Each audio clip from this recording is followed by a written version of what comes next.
હવામાન ખાતાની આગાહી વચ્ચે ગુજરાતભરમાં મેઘરાજાએ ધમાકેદાર બેટિંગ કરી છે ત્યારે વલસાડ જિલ્લામાં આજે પણ મેઘમહેર જોવા મળી।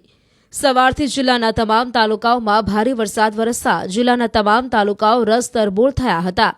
વાપી અને ધરમપુરમાં મેઘરાજા ગતરોજ દિવસ દરમિયાન 6 ઇંચથી વધુ વરસ્યા હતા તો અન્ય તાલુકાઓમાં પણ મેઘમહેર જોવા મળી હતી।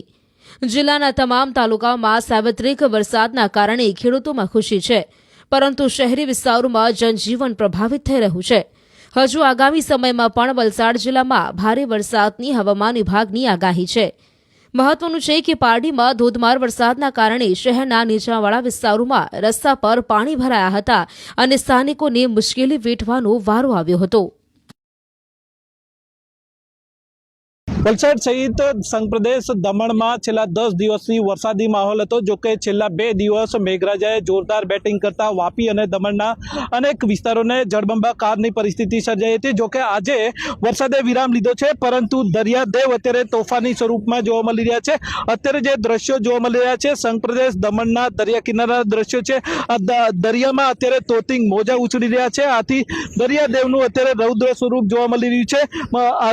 મહત્વપૂર્ણ છે કે દમણ જાણીતું પર્યટન સ્થળ છે। દર વર્ષે વર્ષ દરમિયાન અહીંયા આગળ મોટી સંખ્યામાં પર્યટકો આવતા હોય છે। જો કે આજે દરિયાદેવના આ રૌદ્ર સ્વરૂપને કારણે ખૂબ ઓછી સંખ્યામાં પર્યટકો અહીંયા જોવા મળી રહ્યા છે।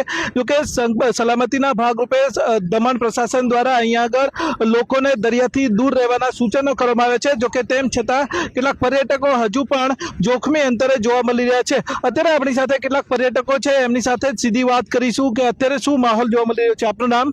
સંજયભાઈ। કેવો માહોલ છે આજે? દરિયાનું આજે થોડો તોફાની સ્વરૂપ ધારણ કરેલું છે ને થોડું દરિયાથી દૂર રહેવું જરૂરી છે।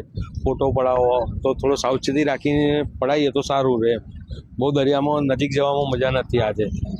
આવો દરિયો ક્યાંથી આવો છો તમે? હું ગોધરાથી આવું છું, રાહુલ ટાપુ। આવું પહેલી વાર જોયું કે આવું પહેલા પણ જોઈ લો હતું? પહેલા પણ જોઈ લો, મુંબઈમાં, ગોવામાં જોઈ લો, પણ આ બી એકદમ ટૂંકમાં દમણ જેવો છે ને, આ મસ્ત લાગે છે। મુંબઈ ગોવા જેવો જ લાગે છે એમ ફરવા માટે આમ તેમ। પણ ફોટોના વિડીયો થોડો જખમી છે કે આમ કશું થાય નહીં, પણ સારું છે એમ। આપનું નામ? शाहरुख। ક્યાંકથી આવો છો? मैं गोधरा से आया हूँ। ऐसा व्यू मुंबई में देखने को मिलता था और ऐसा लगता है कि अपने गेट ऑफ इंडिया पे खड़े।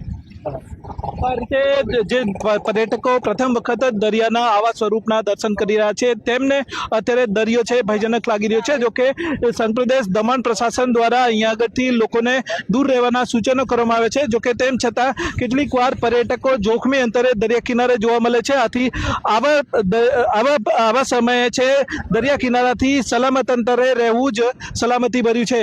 ભરતસિંહ વાઢેર, ન્યૂઝ 18 ગુજરાતી, દમણ।